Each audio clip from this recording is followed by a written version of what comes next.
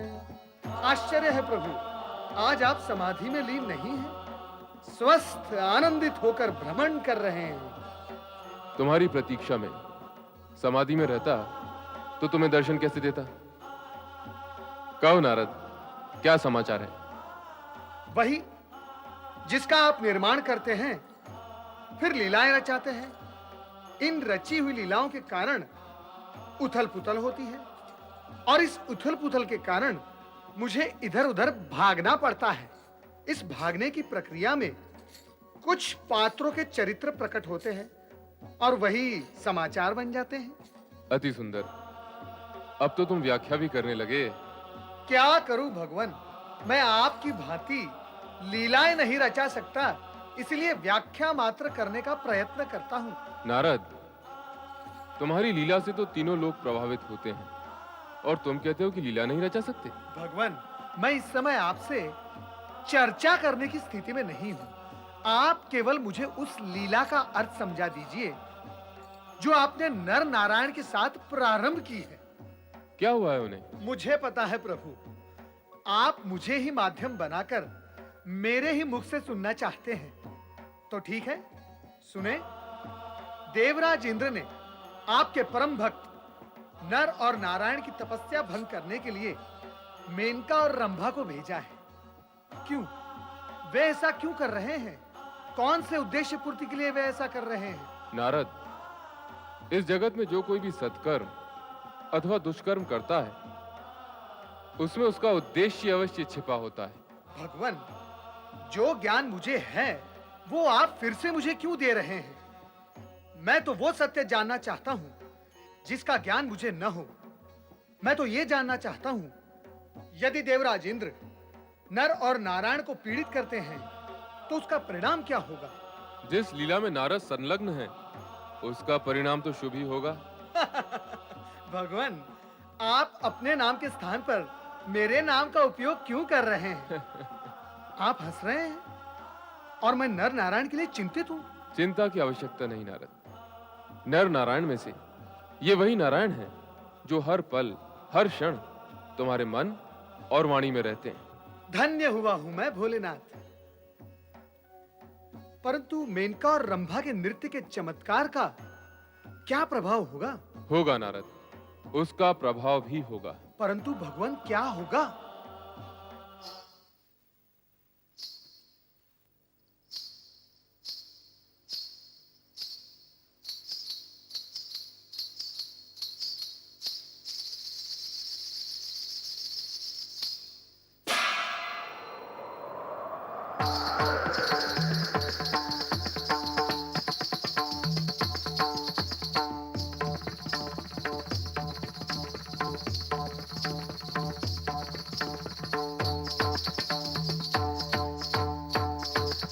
देख रहे हैं वरुण देव, रंभा और मेनका के नृत्य से नर नारायण सम्मोहित हो रहे हैं। हाँ देवराज, रंभा और मेनका के मोहने से कौन बच सकता है?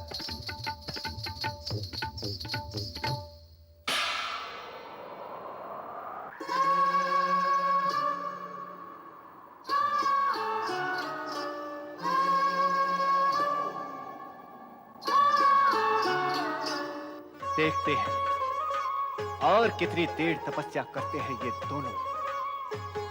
भैया नारायण, देवराज इंद्र ने हमारी तपस्या भंग करने की समुचित व्यवस्था की है, तो अपने तप की रक्षा के निमित्त हमें भी उचित व्यवस्था कर लेनी चाहिए।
क्षमा करें, क्षमा करें, क्षमा करें शिव भक्त, हमें क्षमा करें। अपराधी को क्षमा नहीं, दंड देना चाहिए। यही न्याय है।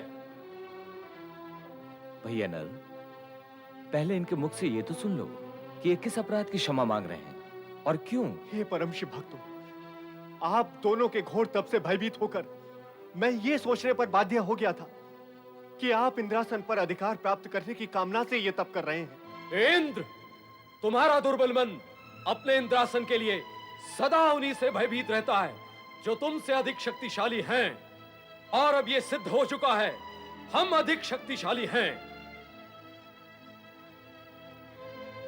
शक्तिशाली होने पर भी हमने काम, इच्छा, मोह, भोग, सुख, वैभव, राजपाट सभी का परित्याग करके भगवान शिव के चरणों में जाकर भक्ति की कामना से अपना तप आरंभ किया।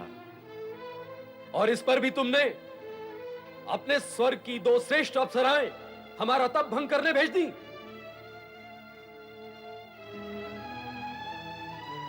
देख लिया ना इंद्र, तुम्हारे स्वर्ग में सहस्त्रों अप्सराएं होंगी, किंतु हमारे रोम रोम में असंख्य और श्रेष्ठ अप्सराएं शांत पड़ी हैं। हम शिव भक्तों को तुम्हारी ये 2 अप्सराएं क्या संमोहित करने का सामर्थ्य रखती हैं? इंद्र, तुमने अपराध ही नहीं, धृष्टता की है। धृष्टता ही नहीं, दुष्टता की है। अब तो एक ही विकल्प है कि हम तुम्हें श्राप देकर पशु योनि में भेज दें और स्वयं इंद्रासन पर जा बैठे।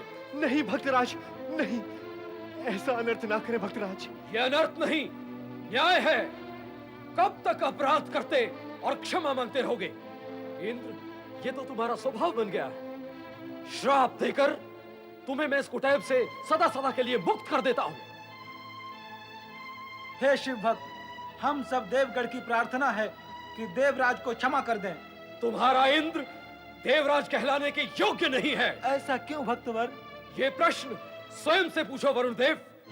इतना दुर्बल, इतना भयभीत, कुटिल, विलासी, सुखप्रिय, अपने हित के लिए दूसरों का हित करने वाला देवराज होने के योग्य है?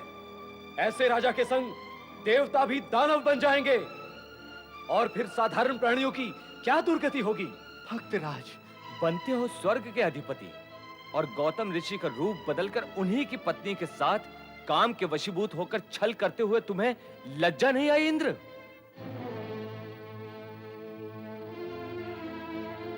तुम्हारा संपूर्ण जीवन छल कपट, भोग विलास, अनैतिकता और अमर्यादा की दुर्गंध से भरा एक घृणापूर्ण लेख है, और तुम देवराज हो।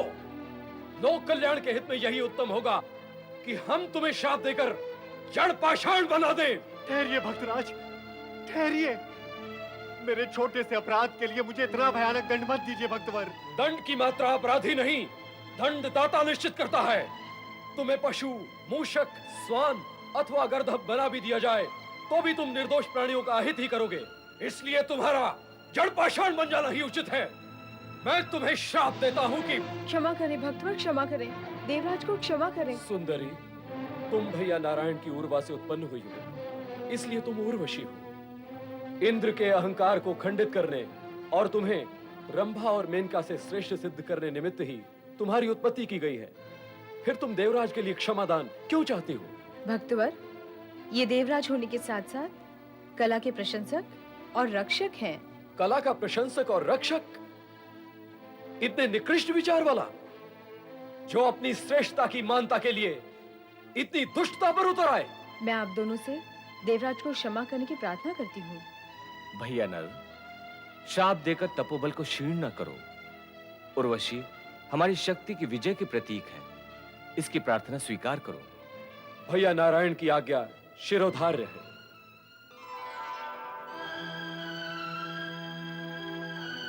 अब मेरे लिए क्या आ गया है भक्तराज? मैं तो आपकी उत्पत्ति हूँ, अब कहाँ जाऊं? उर्वशी, हम तो तपस्वी हैं, तुम्हारा निवास हमारे साथ संभव ही नहीं। तुम नृत्य कला की जीवित प्रतिमा हो।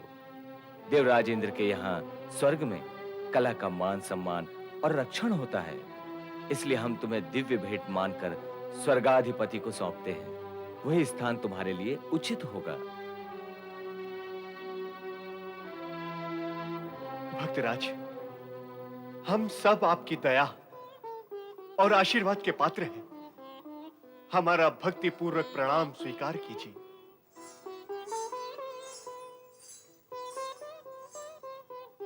आओ उर्वशी।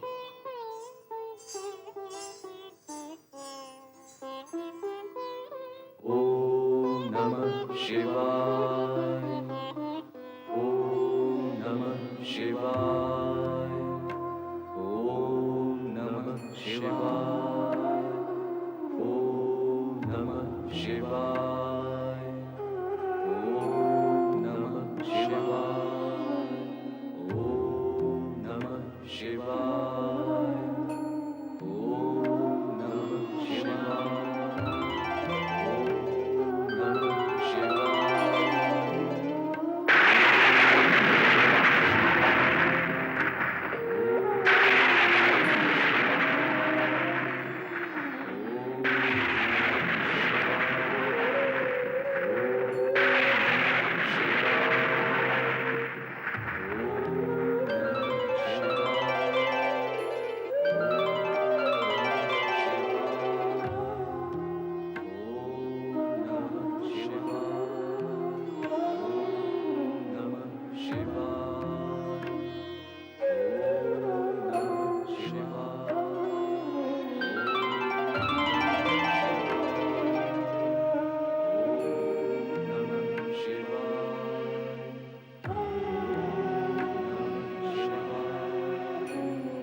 भक्त नर,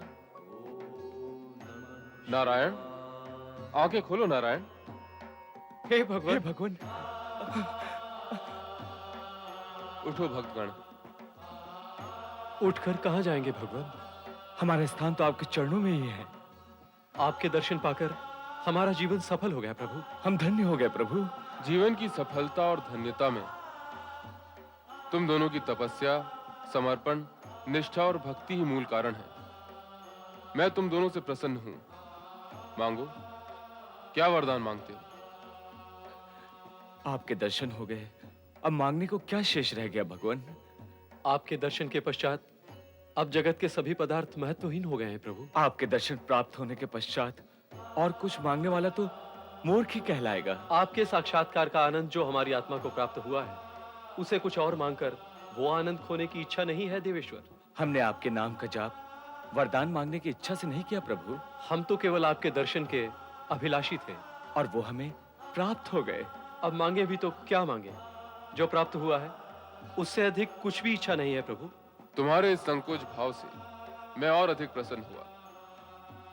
तुमने शिव भक्ति के मार्ग को प्रशस्त किया और प्रजातंत्र की लोक कल्याणकारी परंपरा का सूत्रपात किया। इस हेतु तुम मेरे वरदान के अधिकारी हो। मांगो नर नारायण, जो इच्छा हो मांगो। प्रभु, मांगने के विषय में तो सोचा ही नहीं। प्रभु की इच्छा है कि वरदान मांगे तो मांग लो। भगवान, इस विषय में तो कभी सोचा ही नहीं। तुम्हारी संतुष्टि और निस्वार्थ भावना तुम्हारे आदर्श को आकार दे रही है नर नारायण।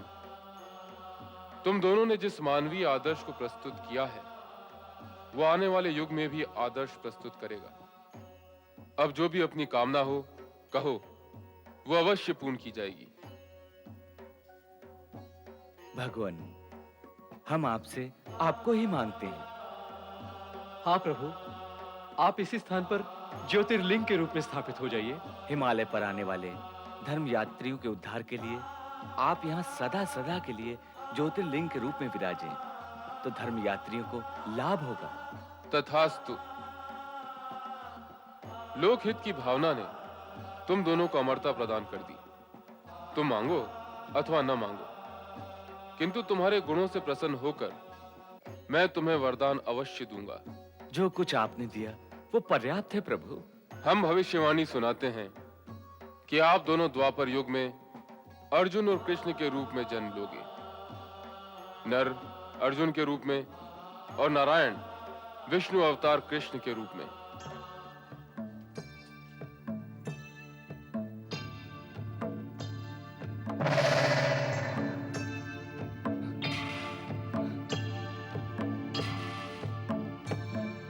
शिव के भक्त जनों ने पुकारा जब संकट पड़ने पर, शिव के भक्त जनों ने पुकारा जब संकट पड़ने पर, तब तब ज्योतिर्लिंग में पधारे अजर अमर शिव शंकर।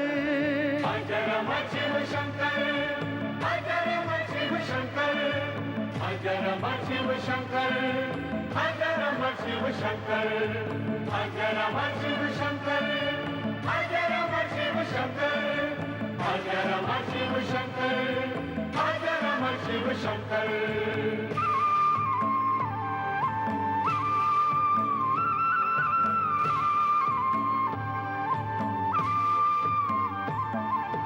नर नारायण लिंग बना के करते थे शिव पूजन, दोनों ने ही किया समर्पित शिव को अपना जीवन।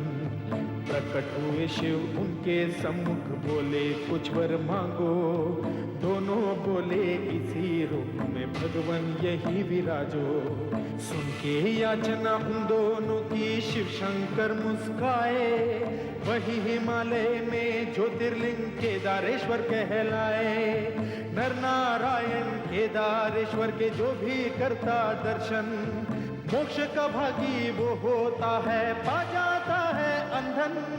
केदार शिव की जय हो, केदार शिव की जय हो, केदार शिव की जय हो, केदार शिव की जय हो, केदार शिव की जय हो, केदार शिव की जय हो, केदार शिव की जय हो, केदार शिव की जय हो। श्रेष्ठ पुरुष सदा भौतिक सुख का त्याग कर भगवान शिव का अनुग्रह प्राप्त करना ही जीवन की सार्थकता समझते हैं। ऐसे ही समर्पित श्रद्धालु थे सूर्यवंशी महाराजा मानधाता। महाराज मानधाता की जय, महाराज मानधाता की जय, महाराज मानधाता की जय, महाराज मानधाता की जय।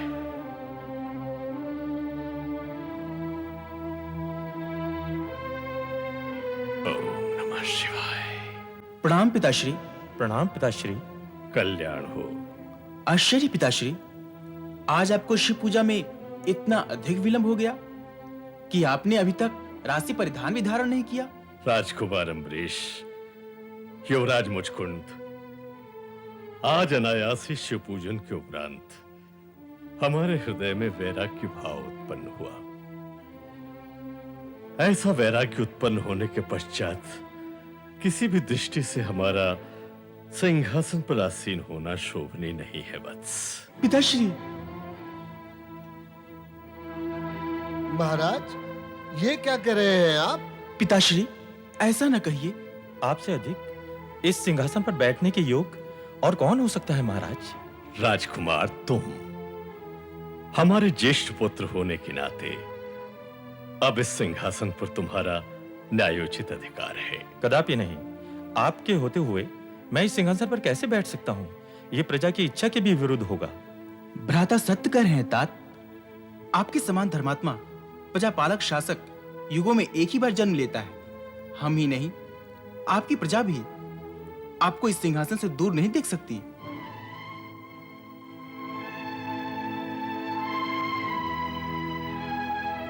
आप विराजिए पिताश्री। इस प्रकार संकोच ग्रस्त रहकर आप हम सबके मन में भय उत्पन्न कर रहे हैं। भय कैसा वत्स, परंतु सत्य यह है कि हमारा इस राज्य सिंहासन से अब मोह भंग हो चुका है। इसी मोह के कारण हम आज तक भगवान शिव के दर्शन से वंचित रहे, परंतु अब हृदय ने निर्णय ले लिया है वत्स। भगवान शिव के दर्शन हेतु हम नर्मदा तीर्थ पर रहकर घोर तपस्या करेंगे। महाराज, अपने निर्णय को बदल दीजिए। आपकी अनुपस्थिति में हम ही नहीं, सारी प्रजा अनाथ हो जाएगी। आप सत्य कह रहे हैं महामंत्री जी। पिताश्री, सारा संसार जानता है कि आप जैसा महान शिव भक्त युगों युगों से इस पृथ्वी पर नहीं हुआ है। आपके राजा रहते हुए भी भगवान भोलेनाथ आपको दर्शन अवश्य देंगे। अमरीश सत्य कह रहे हैं तात। आपकी भक्ति से भोलेनाथ अवश्य प्रसन्न होंगे। नहीं बस, शिव पूजा के समय लिया गया संकल्प बदला नहीं जा सकता। यह निर्णय हमने भगवान शिव की प्रेरणा से ही लिया है। अब शासन का कार्यभार तुम्हें ही संभालना है। पिताश्री, अभी इसी क्षण हमारे युवराज मुष्कुंद महाराज घोषित किए जाते हैं। बोलिए महाराज मुष्कुंद की जय। महाराज मुशकुंद की, महाराज मुशकुंद की, महाराज मुशकुंद की।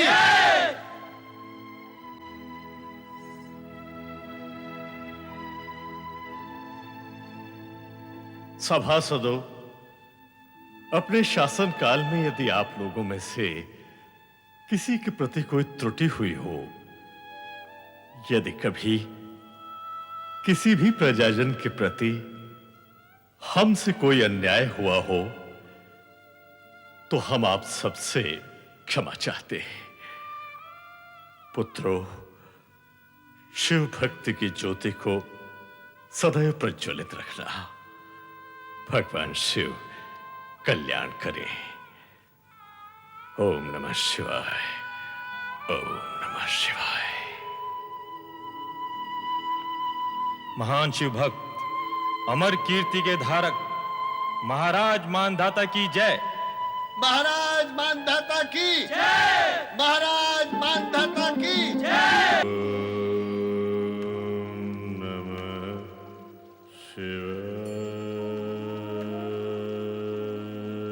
नारायण नारायण नारायण, जय जय नारायण नारायण नारायण।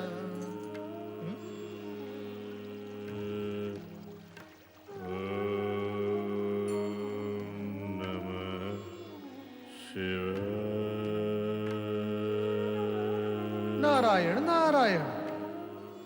नदी के बीच द्वीप पर खड़े होकर भगवान भोलेनाथ की कठोर तपस्या करने वाला ये प्राणी कौन है?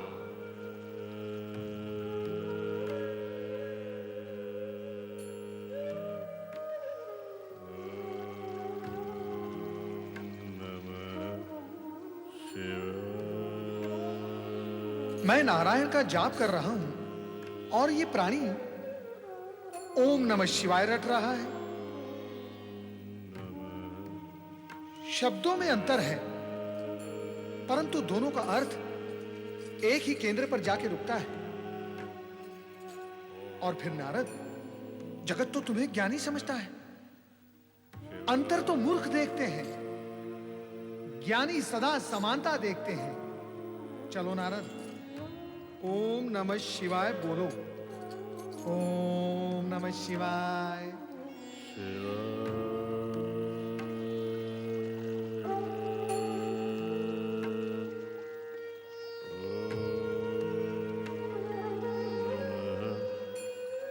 ये तो राजा मानधाता है, भगवान शिव के अनुग्रह को प्राप्त करने के इच्छुक।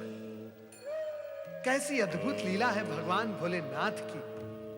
जगत के अधिकांश मनुष्य प्रभु कृपा को भूलकर जगत के सुखों को प्राप्त करने के लिए लालायित हैं, किंतु राजा मानधाता जैसे कुछ ही ऐसे मनुष्य हैं जो भौतिक सुखों को त्याग कर केवल प्रभु कृपा को प्राप्त करने में ही जीवन को सार्थक समझते हैं। धन्य हो राजा मानधाता, तुम धन्य हो। केवल तुम्ही ने जीवन के मूल सत्य को जाना और समझा भी। तुम धन्य हो।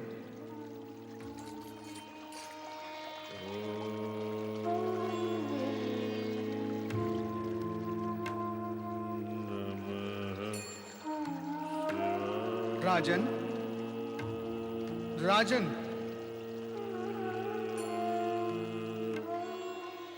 तुमने तो संपूर्ण वातावरण शिवमय बना दिया है। तुम्हारा अणु अणु शिवमय हो गया है। कदाचित इसी कारण मेरा स्वर तुम तक नहीं पहुंच पा रहा है। राजन, राजन, अणु अणु क्या, ये तो तन, मन और चेतना से शिवमय होकर शिव जी की ही भांति समाधि में लीन। राजकुमार की बधाई हो।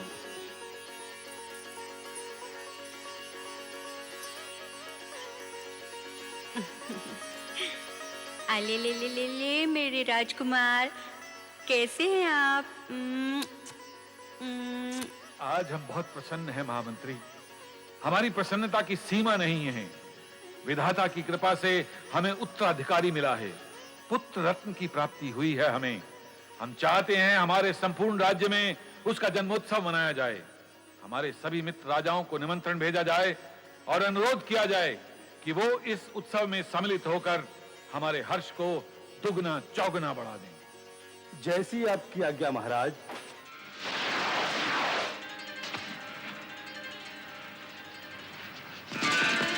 पुत्र की बधाई हो हिमालय राज। विराजिए सुमेरु राज, आपका अभिनंदन है। मैं अभी आया। आपका स्वागत है देवराज। पुत्र रत्न की प्राप्ति की बधाई हो हिमालय राज। बधाई स्वीकार करें हिमालय राज। पधारिए।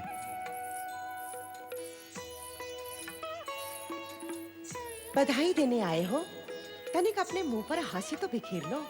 जब हृदय में विषाद हो देवी, तो मुख पर हास्य कहां से आएगा? सो तो मैं भी जानती हूँ, किंतु तारकासुर का भय तो प्रकट नहीं होना चाहिए। अवसर का तो विचार करो। मैं मैना रानी से मिलकर आती हूँ।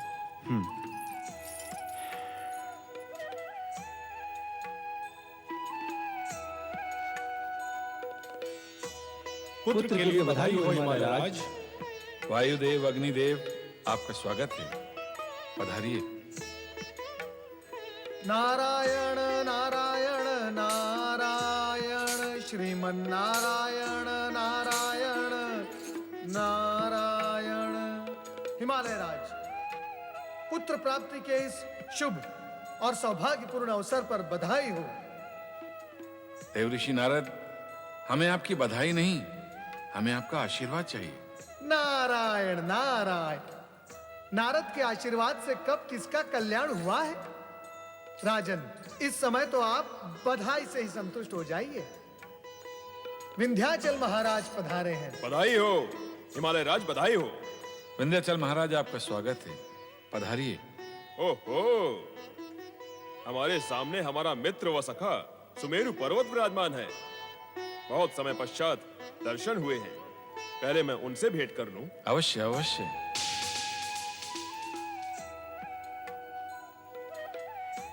आप किस विचार में खो गए देवऋषि नारद? यही कि आपको पुत्र प्राप्ति तो हो गई, किंतु पुत्री के। देव ऋषि, पुत्र जन्म के अवसर पर पुत्री की चर्चा कहां से ले बैठे? नारायण नारायण, देवराज, आप बार बार एक ही भूल करते हैं। भूल? कैसी भूल? देवराज, आप सभी देवगण को शक्ति की आराधना करनी है। यदि आप देवगण ये भी भूल गए तो निश्चित जानिए मां शक्ति भी आपको भूल जाएगी। ऐसा ना कहें देवऋषि, ऐसा ना कहें। हर्षोल्लास के अवसर पर यह ध्यान ही नहीं रहा कि आप पुत्री की चर्चा क्यों कर रहे हैं। पुत्री नहीं देवराज, शक्ति कहे, शक्ति।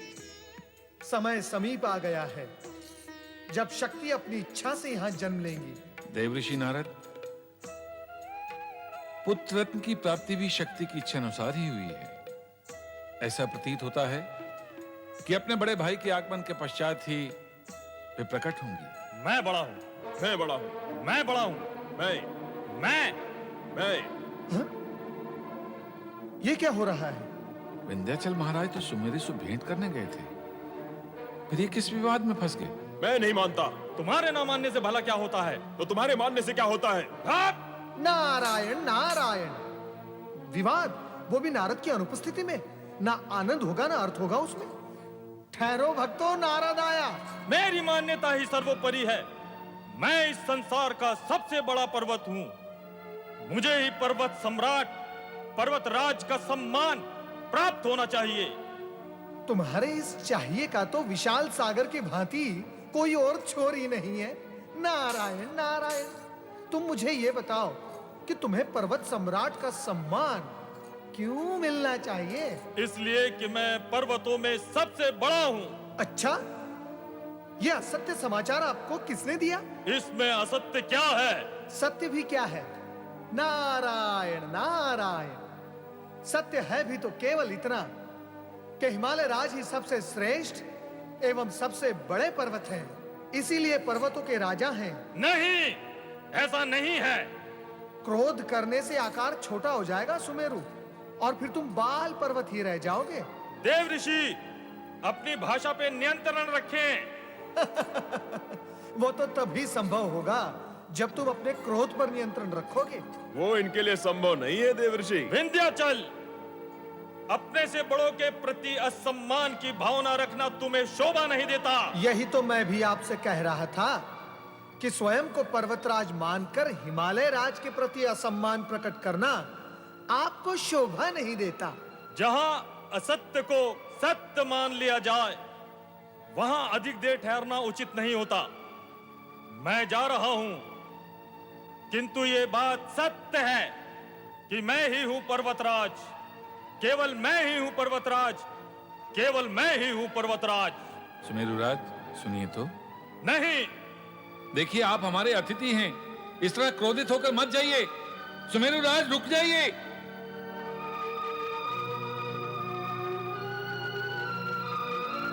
ये अच्छा नहीं हुआ। हिमालय राज, क्या अच्छा नहीं हुआ? इनका क्रोधित होना या इनका चले जाना? दोनों ही देवऋषि। नारायण नारायण। हिमालय राज, चिंता त्याग कर अतिथियों का स्वागत करें। जैसी आज्ञा देवऋषि। नारायण नारायण। कहिए विंध्यराज, क्या कहते हैं आप? किस विषय में देवऋषि? इस समय तो विषय एक ही है, सुमेरु राज। कहना क्या है, वो हिमालय राज से तो छोटे ही हैं, किंतु मुझसे बड़े हैं। तो आप बड़े हो जाइए ना। बड़ा होना अपने वश और अधिकार में होता है। अवश्य है, अवश्य है। आपने राजा मानधाता का नाम तो सुना होगा। वही जो नर्मदा नदी के बीच द्वीप में शिव आराधना में लीन है। वे ही। यदि आप भी उनकी भांति भगवान शिव की आराधना करेंगे तो सुमेरु राज से बड़े हो सकते हैं आप। सत्य? नारद के मुख से असत्य वचन कभी निकले हैं? नारायण नारायण। देवऋषि, आपने बड़ा उपकार किया ये बताकर कि शिव आराधना से ही मैं सुमेरु से बड़ा हो सकता हूँ। मैं अवश्य शिव आराधना करूंगा। इसी में आपका कल्याण है विंध्याचल। ओम नमः शिवाय, ओम नमः शिवाय, ओम नमः शिवाय, ओम नमः शिवाय, ओम नमः शिवाय, ओम नमः शिवाय, ओम नमः शिवाय, ओम नमः शिवाय, ओम नमः शिवाय, ओम नमः शिवाय, ओम नमः शिवाय। नारायण नारायण नारायण, श्रीमन्नारायण नारायण नारायण।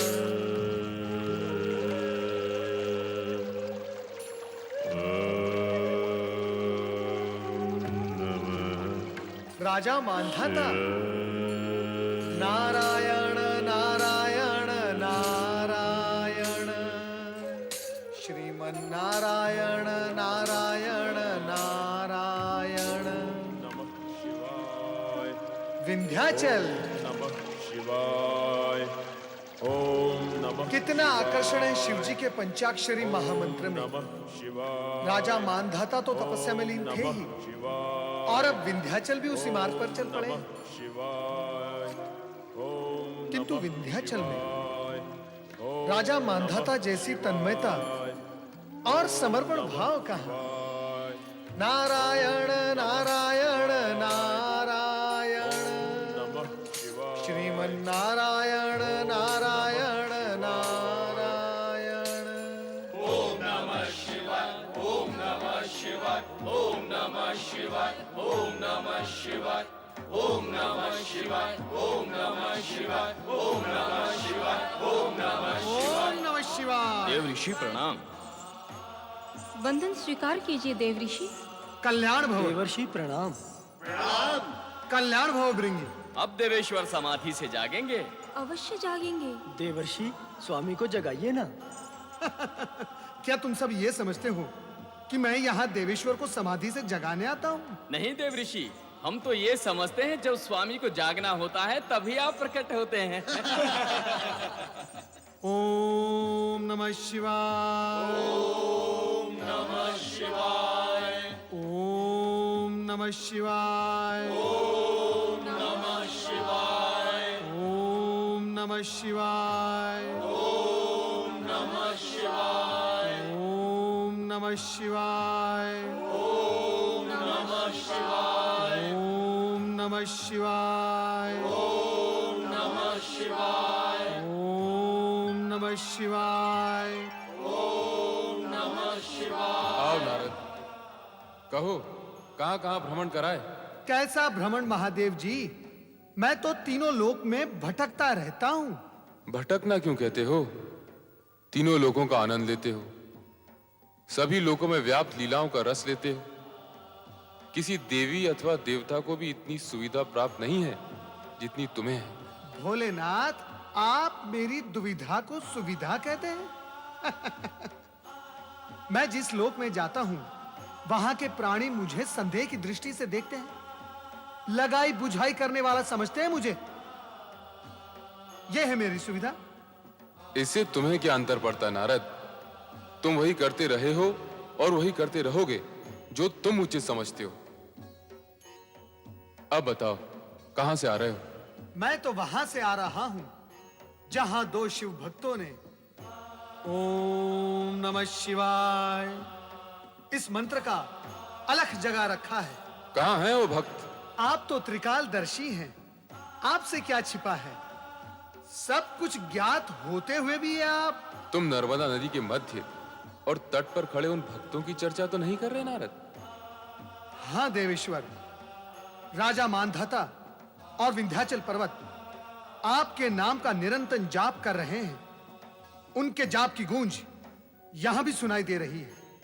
आश्चर्य है, आपने अब तक अपने भक्तों को दर्शन देकर उनकी कामना पूर्ण नहीं की। समय पर सभी कार्य पूर्ण होते हैं नारद, समय से पूर्व कुछ भी संभव नहीं। नारायण नारायण। ओम नमः शिवाय।